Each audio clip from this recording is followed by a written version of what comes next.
Na escola dominical, eu aprendi que estes rostos das visões de Ezequiel representavam os 4 evangelhos. O que você pensa disso, cara? Essa interpretação alegórica. Só isso.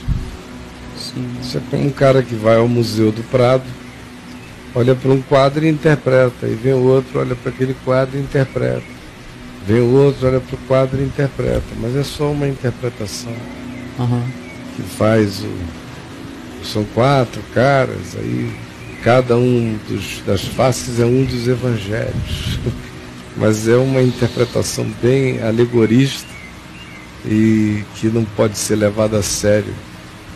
Tudo que é alegorizado sem nenhum respaldo simbólico pré-afirmado na Escritura para aquele tipo de alegoria é obra de ficção e de construção, é somente isso. E aí? Vamos lá, eu tô catando mais aqui enquanto você fala. A outra aqui, ó. Eu não acredito em bruxas, mas que elas existem sim. Sabendo que não pode se provar publicamente e com certeza a existência dos OVNIs, me arrisco e digo que creio. Necessariamente são anjos ou demônios? Não pode existir formas de vidas extra-humanas além de anjos ou demônios? Aí ele faz 2 perguntas e depois ele mesmo responde. Deus sabe. Claro. O que você me diz, Caio? Deus sabe. Triangulou. Deus sabe. Isso. Acredito que seja uma raça diferente, pois como Deus falou, que nos fez a sua imagem e sua semelhança, por que Deus falaria isso? Havendo uma só espécie racional, o homem, e ele sendo mais avançado, qual o motivo para não extrair os nossos recursos? Talvez o medo de sermos a imagem de Deus? Não. Talvez sejam os seres que Deus criou. Claro, quem é que existe que Deus não tenha criado? Ai, meu Deus. Eu acho que parte das crises assim, religiosas enfim, com essa história é essa ideia do Deus do planeta Terra, né? Do Deus dos cristãos ou dos evangélicos, dos católicos. E o que sai dessa dimensão, logo sai da dimensão de Deus. E aí gera crise. Né? Se Deus fora da atmosfera da Terra está perdido. Pois é. Até porque não tem nenhuma igreja em Marte, Deus nem tá na Lua. Deus abandonou tudo, o negócio dele é o planeta, porque aqui que ficam falando nele o tempo todo, aí ele se sente menos, com muita raiva, menos mas sozinho. também às vezes é adulado, fica menos solitário. Esse é a linguagenzinha, porque essa é a compreensãozinha. Vamos lá, brother. Caio, chat, eu vou sem pré-ler. Como reconhecer um alienígena vindo da parte de Deus? Um alienígena vindo da parte de Deus? E como perceber quando ele vem da parte do maligno? Igualzinho, alienígena é uma outra expressão para anjo, né? É só isso, assim como eu discerno. Todo que confessa que Jesus Cristo veio em carne, vem da parte de Deus. Quem não confessa Jesus Cristo vindo em carne, eu mando sair em nome de Jesus. Sabe, quem quer que seja, como Paulo disse em Romanos 8, qualquer criatura, nada pode nos separar do amor de Deus, nem dimensões, nem isso e aquilo, nem qualquer outra criatura, disse Paulo. Então qualquer outra criatura, como também disse Paulo, faz parte do mesmo multicosmos que tem um único Senhor, pelo qual o Cordeiro foi imolado antes da fundação do mundo e que deseja reconciliar todas as coisas criadas consigo mesmo por meio do sangue da sua cruz, de modo que toda a criação está debaixo do Cordeiro. E aí, meu amigo, eu discerno essas coisas do mesmo jeito que eu discerno essas coisas. Essas coisas são principados, potestades, poderes. É a forma e é o linguajar bíblico para falar dessas realidades que o mundo secular não tem por que associar a anjos, principados e poderes, até porque o cristianismo se encarregou de fazer todo querubim virar um menino bundundinho, todo serafim é um outro gordinho tocando uma flautinha, e todo anjo é um Da Vinci, assim, meio aviadado, da renascença. Então isso é o ente angélico da cabeça religiosa católica e protestante. São gatos, são modelos celestiais, são aqueles entes lindos, não é? Que preenchem bem a vontade masculina de beleza masculina e a vontade feminina de beleza masculina. Agora, para essa mente evangélica, onde anjo é isso aí, esse anjo de reunião de oração, que é garçom de reunião de oração, com salva de ouros e maçãs, é uma repetição da mesma história, parece uma assombração de anjo repetindo a mesma cena em reunião de oração. Esse pessoal não tem cabeça para ouvir o mundo não religioso lidar com objetos voadores não identificados, ou alienígenas e não sei o quê, e pensar que pode ser a mesma coisa, que é só uma outra linguagem, que o homem antigo, vendo as mesmas coisas, Ezequiel, hoje, às margens do rio Quebar, tendo aquela visão dos girantes, ele sendo um homem de hoje, sendo o nosso contemporâneo, talvez ele não dissesse que viu um girante, talvez ele dissesse que viu um objeto voador não identificado, um objeto indefinível, que para eles tinha uma conexão com seres espirituais que lhe apareceram e que a palavra de Deus lhe foi enviada por aquele veículo, por aquele meio, por aquela mídia de comunicação dos seres viventes. Ou poderia ser que ele dissesse, era um objeto voador não identificado, ou eu vi, enfim. Mas, porque ele disse girantes e seres viventes, que era a única linguagem que ele podia ter para descrever, a gente ficou fixado na definição daquela linguagem bíblica e não entende, e não olha a descrição. Bom, a linguagem bíblica é uma, mas ela está descrevendo, o que ela descreve é igual ao que se descreve à minha volta com outra linguagem, que são as linguagens dessa época, dessa tecnologia, dessa terminologia, dessa cultura, desse avanço civilizatório? Não, nem essa pergunta fazem.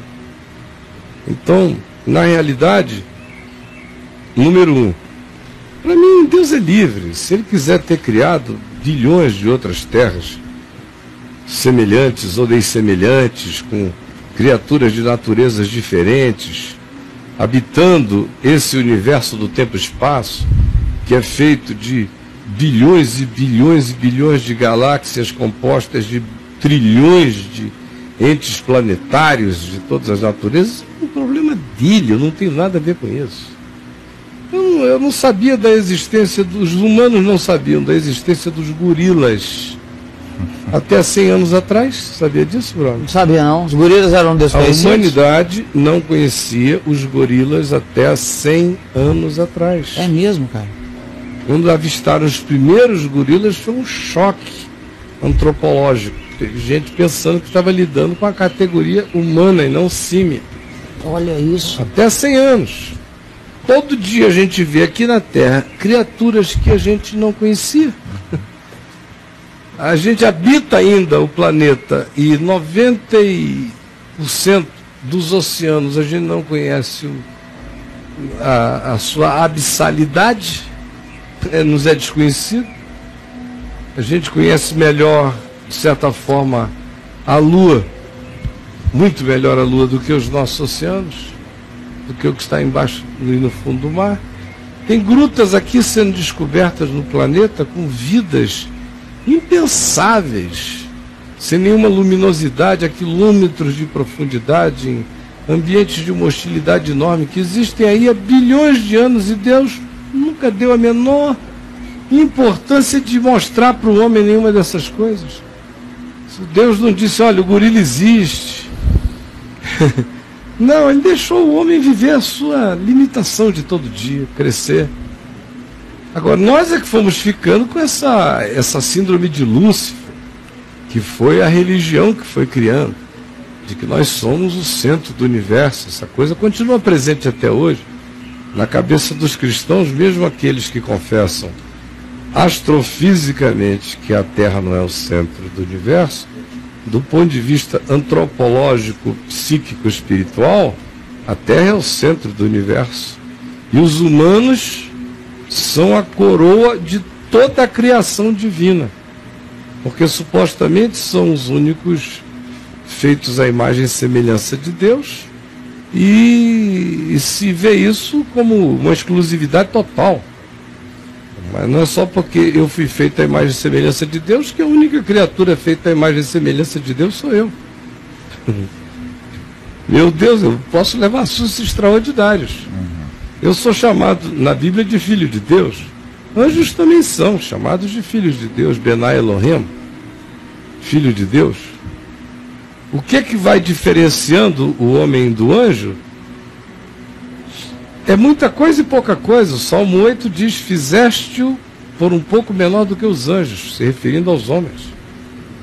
O que coloca os homens numa superioridade não infinita sobre nós, de uma outra categoria de criação superior em relação ao que sabe, ao que pode, ao que entendeu, a dimensionalidade, a natureza energética, a mobilidade, a própria natureza espiritual do ser é diferente da nossa, como a sua natureza energética é diferente da nossa. E eles têm, aparentemente, poderes transdimensionais, capacidade de atravessar dimensões, desde que consentidamente. Sem consentimento é rebelião, é queda. É o que ensina o livro de Enoque, é o que ensina Gênesis 6, é o que ensina a segunda epístola de Pedro, é o que ensina a epístola de Judas. Sem autorização é rebelião, é deixar o domicílio, deixar a camada dimensional, é queda. Agora, com esse conceitozinho que a gente tem na cabeça, a gente sempre que ouvir falar em OVNI vai pensar ou em extraterrestre, ou em alguma coisa ligada ao esoterismo, ou em alucinação coletiva, sem entender que a gente está sendo exposto às mesmas coisas que os sumérios foram, os egípcios foram, os hebreus foram, os persas, os caldeus, os celtas, os bretões, os romanos, os americanos do norte, do sul, indígenas, todas as culturas foram. Esse é um dado de antropologia universal, que não tem nada a ver com a modernidade. Com a modernidade é só a capacidade de fotografar, não é nem de observar, porque nós temos máquina de fotografar, mas a gente não olha para o céu. E quando olhamos, a gente não enxerga, porque a luminosidade das nossas cidades é tão grande que a gente não vê nem estrela. Então, se de um lado tem chance de registro pela tecnologia que é abundante, de fotografia e filmagem, de um outro lado reduz demais, porque a luminosidade planetária atrapalha tudo, e porque a gente anda olhando para o chão, ou olhando para a palma da mão. O homem antigo não fazia nada.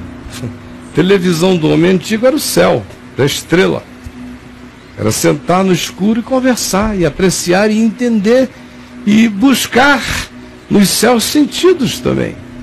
Eles viram infinitamente mais coisas do que nós vimos. E a narrativa de Ezequiel, capítulo 1 e também capítulo 10, acaba um pouco com essa história de que isso aqui que é visto é fruto apenas da cultura imediata, tecnológica, humana. Então os humanos estão transferindo por projeção alucinatória coletiva a ideia da própria evolução tecnológica e ficcional dele para essa construção que está aí. Bom, aí vem Ezequiel há 3.000 anos atrás, sem nenhuma cultura disso, sentado à beira do rio, e é exposto a um negócio desse que é 6G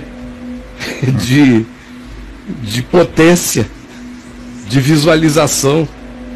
Então, eu creio, e isso aí não salva ninguém, não tira ninguém do inferno, não bota ninguém no céu, não necessariamente faz ninguém viver melhor, Esse aqui é um dia de papo de graça, de conversa fora. Porque isso não habita os fundamentos de nada, muito menos as essências. Faz parte de interesses, de importâncias, de compreensões que ajudam a gente a andar mais prevenido, de olho mais aberto. Mas o que eu pessoalmente creio sobre isso é que tratam-se de camadas de principados e potestades. Principados e potestades habitam camadas. A cosmologia judaico-cristã sempre trabalhou com principados e potestades na ideia de camadas, que a gente chamaria de dimensões, de membranas, segundo a teoria das cordas, mas são expressões sinônimas para definir o mesmo conceito, a mesma ideia. Número 2, eu creio que esses entes têm uma cultura de si mesmos. Esse é um outro mito que tem que acabar. Que só os humanos produzem cultura. Meu Deus, castor tem cultura. Faz barragem em rio. Bem-te-vis tem cultura. Quase que arrebentei o pescoço olhando ali para cima para o ninho. Todo ano eles fazem um ninhozinho aqui em casa, aqui em cima, na calha. Já tem 7 anos, 6 anos que eu observo. Eles tiram ali da barba de bode. Vai lá o casalzinho no mesmo lugar todo ano, fazem um ninhozinho do mesmo jeitinho. Os filhotes nascem e vão embora. Os filhotes acabaram de nascer. E eles acabaram de alimentar, eles acabaram de sair. Isso é uma cultura.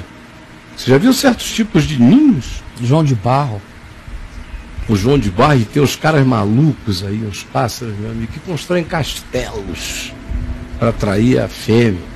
Em tudo, a natureza está cheia de cultura. Olha as abelhas, olha as formigas, olha tudo. É uma desnecessidade. Mostrar como o instinto cultural está presente. Até em quem supostamente não teria racionalidade, você vê tribos, grupos de leões, tem cultura. De tigres, tem cultura. De macaco, tem cultura. Tudo tem cultura. É um modo de ser, de fazer, de construir, de operar, de preparar. É cultura mais sofisticada, menos sofisticada, mas é cultura. Imagina anjo. Imagina anjo. Se eu, humano, produzo cultura, se o castor produz cultura, se os macacos produzem cultura, se as aves produzem cultura, por que os anjos não podem produzir cultura? Quem disse, se eu sou feito um pouco menor do que os anjos, eu tenho interesse em criar? Por que os anjos não têm nenhum interesse em criar?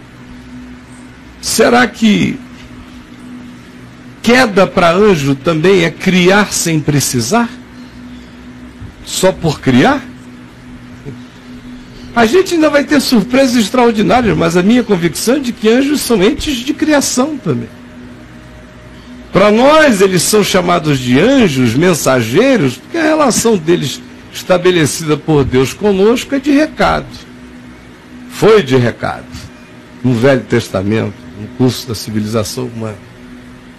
Hoje em dia aqui e ali, mas cada vez menos, porque é cada vez mais Deus falando com a nossa consciência, sem o mensageiro angelical.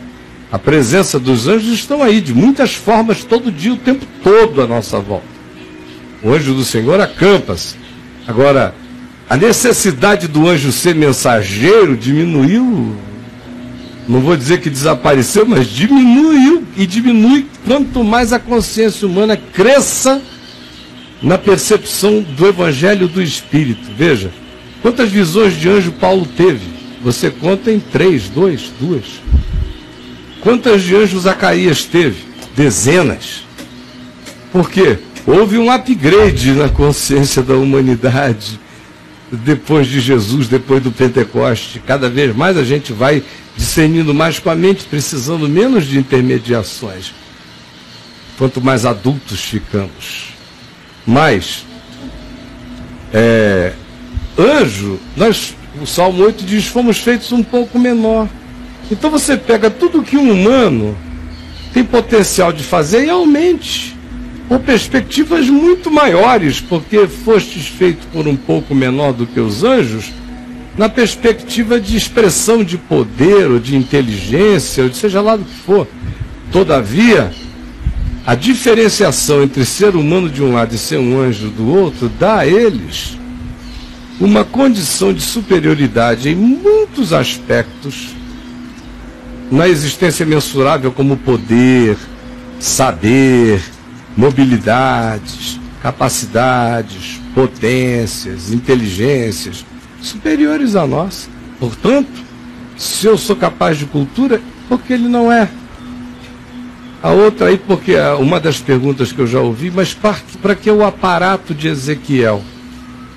Não é? Para que o aparato de Ezequiel? Porque outra noção é, anjo não precisa de aparato. Então, para que o aparato? Ora, se anjo não precisa de aparato, por que o tatalar das asas? Por que a construção do anjo de Ezequiel tem asa, por exemplo? Teoricamente, o anjo não precisaria de asa. E asa é um aparato, né? É um aparato. Para que asa? Tem tanta manifestação de anjos na Bíblia que onde a história da asa não entra. Só foi, virou uma chama, subiu.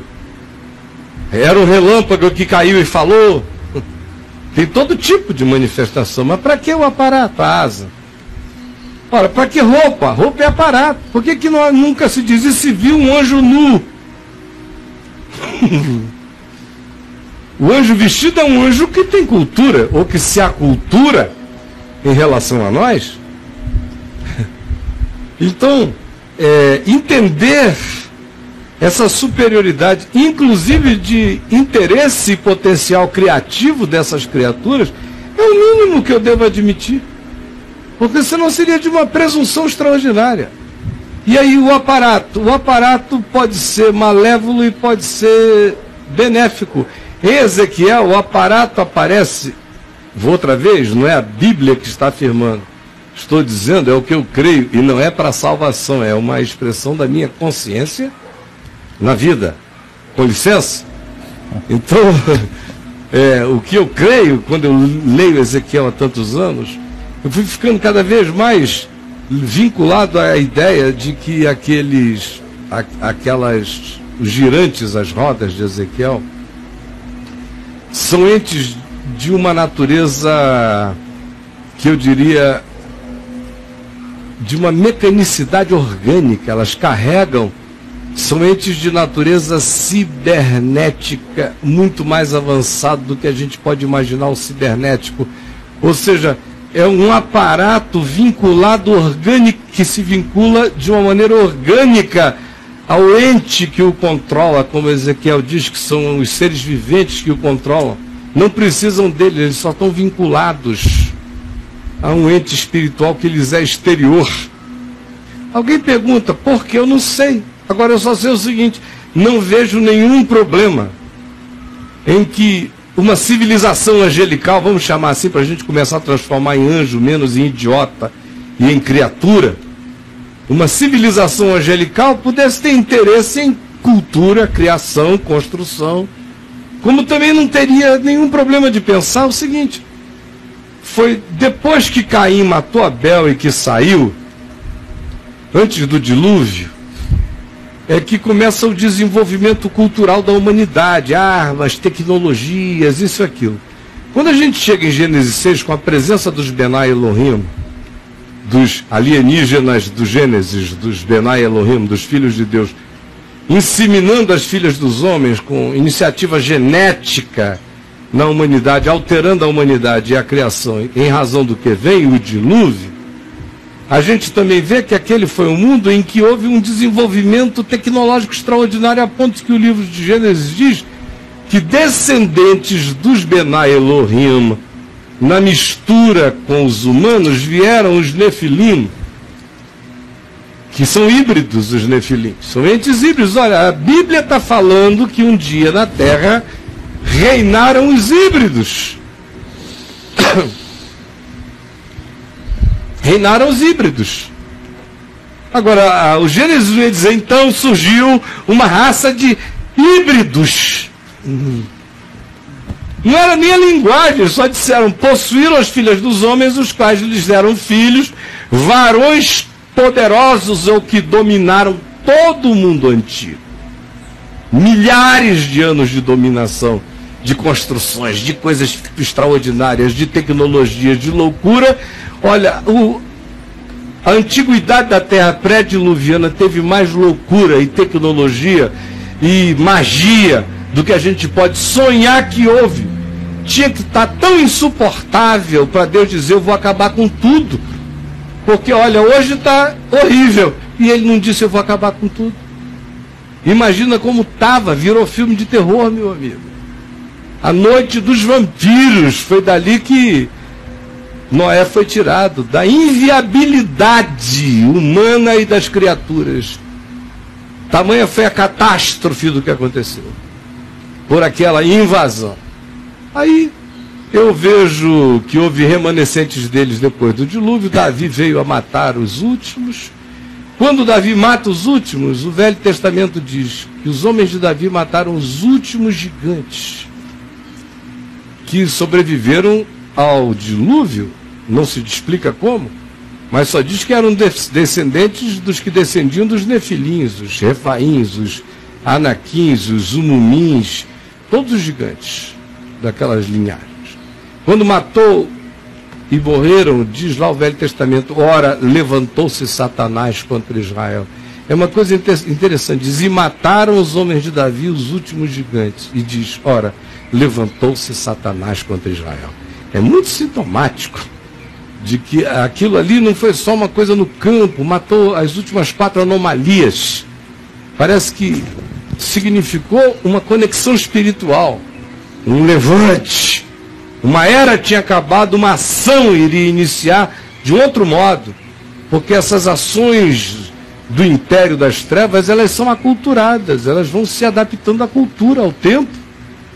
Lá no meu site tem um texto sobre inconsciente coletivo e OVNIs, eu até postei hoje no Facebook, está lá também, e no site tem muito mais.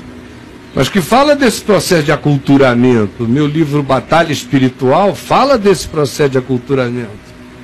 Eles se aculturam. E como é que eles chegam?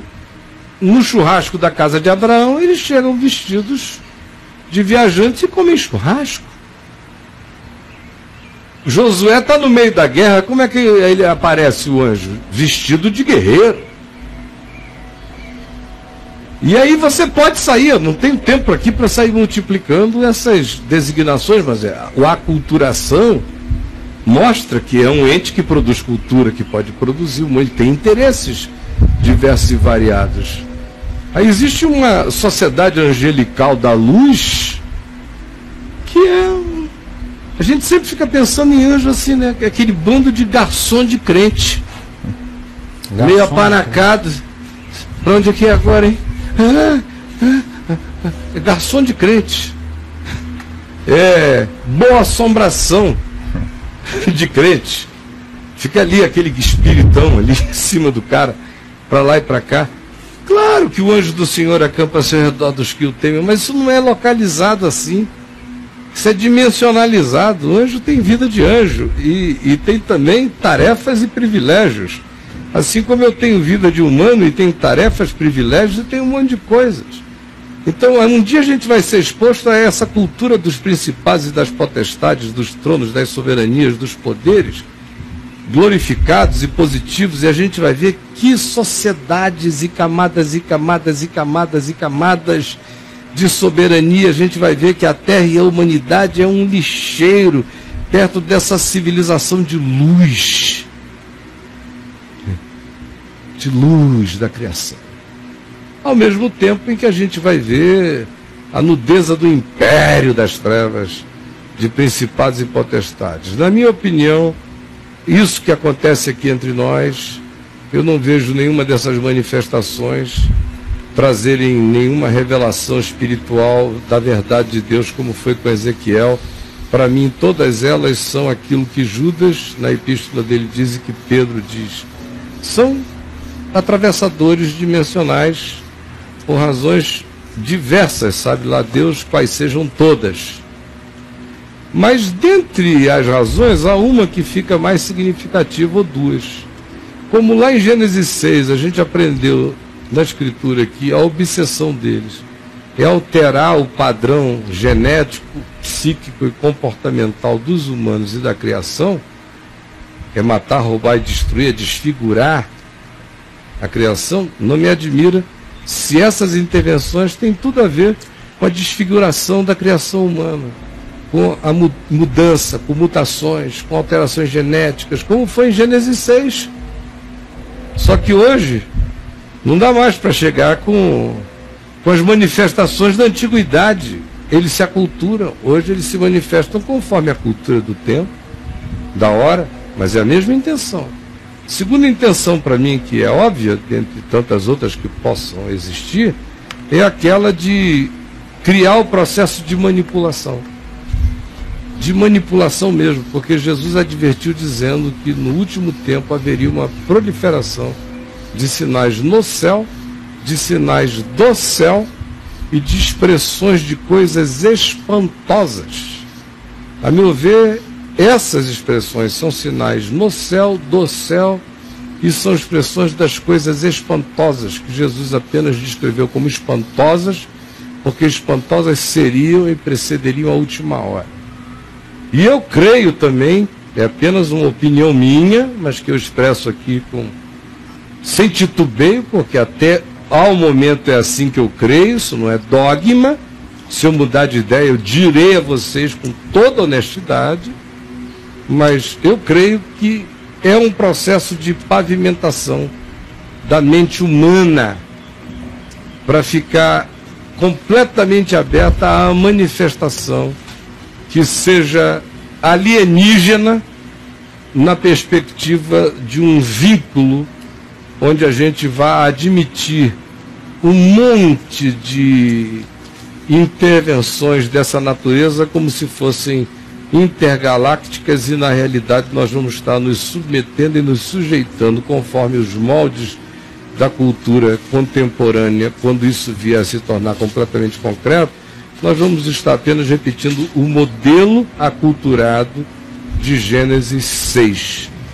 Quando isso for acontecendo, porque acontecendo já está, os interesses já estão, eu tenho no meu coração também, eu creio, uma quantidade enorme de coisas na Terra penetradas, pervadidas por essa intenção malévola, assim como eu creio que não é de hoje que governos têm muito mais consciência do significado disso do que eles desejam que a população tenha ou de que qualquer um tenha.